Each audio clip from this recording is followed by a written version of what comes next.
ನಿನಗೆ ಒಂದು ಸಾಂಗ್ ಇಡಿ. ಅಮ್ಮ ನೀನೇ ಅಂದರು ನೀ ನನ್ನ ದೇವರು.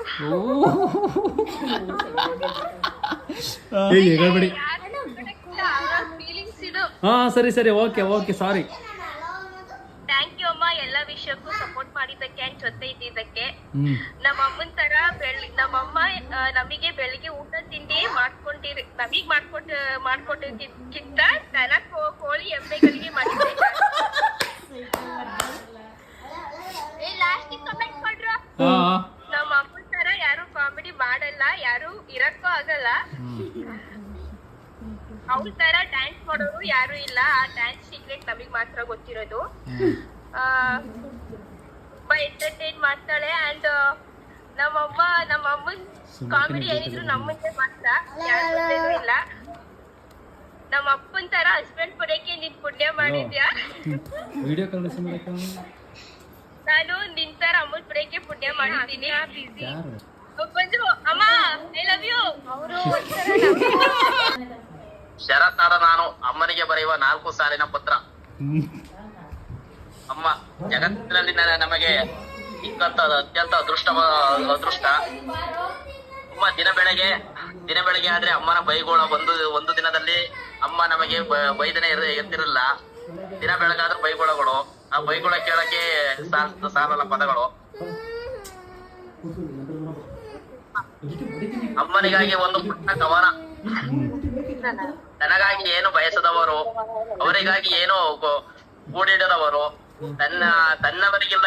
ತನಗಿಲ್ಲವೆಂದು ಕೊರಗದವರು, ನಾವು ಸೋತಾಗ ಸದಾ ನಮ್ಮ ಜೊತೆ ನಿಂತವರು, ನಮ್ಮ ಗೆಲುವಿಗಾಗಿ ಸದಾ ಬಯಸುವವರು, ಅವರು ಈ ಖುಷಿಯನ್ನು ಸದಾ ನಮ್ಮ ಖುಷಿಯಂತೆ ಕಾಣುವವರು,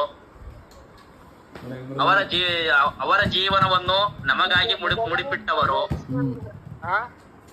ನಮ್ಮ ಅಮ್ಮನಿಗೆ 4 ಪದಗಳಲ್ಲಿ ಬರೆಯುವ ಸಾಲುಗಳು ಇಡೀ ಜೀವನವೇ ಸಾಕಾಗುವುದಿಲ್ಲ. ನಮ್ಮನ್ನು 9 ತಿಂಗಳು ಹೊತ್ತ ಅದೃಷ್ಟ ಅನುಭವ ನನ್ನ ತಾಯಿಗೆ ನನ್ನ ಜೀವನದಲ್ಲಿ ಯಾವುದೇ ರೀತಿಯ ಅವರಿಗೆ ಕಷ್ಟ ಬಾರದಂತೆ ರೀತಿಯಲ್ಲಿ ನೋಡಿಕೊಳ್ಳುತ್ತೇನೆ. ಅಮ್ಮ, ನನ್ನಿಂದ ಯಾವುದೇ ರೀತಿಯಲ್ಲಿ ತಪ್ಪಾಗಿದ್ದರೆ ಕ್ಷಮಿಸು. ಇಂತಿಯ ನಿಮ್ಮ ಮಗ ಶರತ್.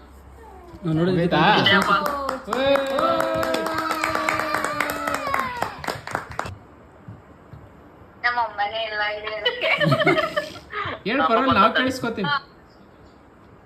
ಸ್ಟಾರ್ಟಿಂಗ್ ಟು ಮೈ ಜಗಳ ಗಂಟಿ ಅಮ್ಮ. ಇದೇ ಫಸ್ಟ್ ಟೈಮ್ ಅಮ್ಮನ ಬಗ್ಗೆ ಏನಾದ್ರು ಬರಿತಾ ಇರೋದು. So thank you. ನನ್ ಲೈಫ್ಗೆ ಎಲ್ಲಾನು ಕೊಟ್ಟಿದ್ದೀರಾ, ಅದಕ್ಕೆ ತುಂಬಾನೇ ಥ್ಯಾಂಕ್ ಯು. ನನ್ ಬೆಳಗ್ಗೆ ಎದ್ದಾಗಿಂದ ಸಂಜೆ ಮಲ್ಗೋವರ್ಗು ಎಷ್ಟ್ ತರ ಬೈತೀರಾ, ಅದಕ್ಕೆಲ್ಲದಕ್ಕೂ ತುಂಬಾ ಥ್ಯಾಂಕ್ಸ್. ಒಂದಿನಕ್ಕೆ ಕಡಿಮೆ ಅಂದ್ರೆ 10 ಸಲ ಬೈತೀರಾ. ಸೊ ಫೈನಲಿ ನನ್ಗೆ ಏನ್ ಬೇಕು ಅದನ್ನೆಲ್ಲ ನಾನ್ ಕೇಳೋಕ್ಕೂ ಮುಂಚೆನೆ ಮಾಡ್ಕೊಟ್ಟಿರೋ ನಮ್ಮ ಶೈಲಜಾ ಅವರಿಗೆ, ಜಗಳ ಗಂಟಿ ಅಮ್ಮ ಅವರಿಗೆ ತುಂಬಾ ಥ್ಯಾಂಕ್ಸ್. ಆಮೇಲೆ ಈಗ್ಲೂ ನಮ್ಮ ಚಿಕ್ಕ ಮಗು ತರ ನೋಡ್ಕೊಳ್ಳೋದಿಕ್ಕೆ ಎಷ್ಟೇ ಜನ್ಮ ಆದ್ರೂ ಶೈಲಜಾ ಅನ್ನೋರೆ ಸಿಗ್ಲಿ. ತುಂಬಾ ಥ್ಯಾಂಕ್ಸ್ ಶೈಲಜಾ ಅವರೇ. ಲಾಸ್ಟ್ ಟು ಮೈ ಜಗಳ ಗಂಟಿ ಅಮ್ಮ, ಲವ್ ಯು. ಜಗಳಗಂಟಿ ಸೈಲಂಗೆ. ನಾ ಹುಟ್ಟಿ ಬಂದರೂ ಕೂಡ ತೀರಿಸಲಾರಿನ ನಿನ್ನ ಋಣ. ನೀ ನಗುತ್ತಾ ಇರದಿದ್ದರೆ ಮನೆಯಲ್ಲಿ, ನಾ ಇರಲಾರೆ ಖುಷಿಯಲ್ಲಿ. ಯಾರು ಕೊಟ್ಟಿಲ್ಲ ಈ ರೀತಿ ನೀ ಕೊಟ್ಟ ಪ್ರೀತಿ. ಅಮ್ಮ, ದೇಶಕ್ಕೆ ಸ್ವಾತಂತ್ರ್ಯ ಸಿಕ್ಕು 79 ವರ್ಷ ಆಯ್ತು. ಆದ್ರೆ ನನಗೆ ಬಾತ್ರೂಮ್ ಆಗಿ ಕೂರಕ್ಕೆ ಇನ್ನೂ ಸ್ವಾತಂತ್ರ್ಯ ಕೊಟ್ಟಿಲ್ಲ. ಯಾವಾಗ ಕೊಡ್ತೀಯ ಅಮ್ಮ?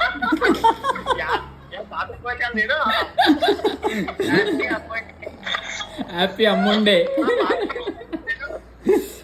ಪಾಸ್ ಆಯ್ತು.